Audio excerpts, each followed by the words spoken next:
I've got here a pair of 3D glasses for viewing 3D cinema. When you look through these, you can see 3D.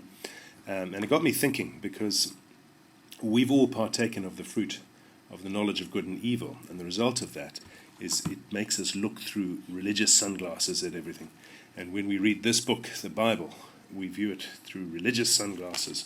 We look at all this, and then we think, oh, these are all the things that I've got to go and do, and we rush off and try and do all of this. And it's a very dead and futile thing to do. But by God's grace, we can remove these things and look at this in a different light. And suddenly we see that everything in here points to Jesus Christ. And everything in here, He's fulfilled for us. And that when we're in Christ, we are clothed with Christ. And we fulfill everything that's in here by God's grace. And suddenly you start to read this book in a completely different light. You see it differently.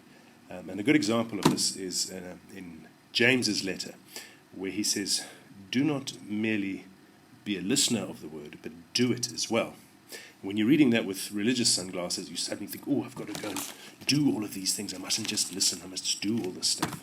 But that's not what he's talking about at all, because he goes on and he says, the man who isn't a doer is like someone who looks at his face in a mirror and then goes away and forgets what he looks like. But the man who looks intently into the perfect law of freedom is blessed in all that he does. And what we see is that this book is our mirror. Christ is our mirror. He is the image of who we are. And we're to look intently into that and believe that that's who we are. Then we will be blessed in all that we do. Instead of looking into this and then going away and forgetting the work of God, forgetting the finished work of the cross and trying to fulfill it ourselves, we must just look into this mirror of Christ and believe that's who we are. Then we will be blessed in all that we do. Grace rising, let it fill the earth. Grace rising.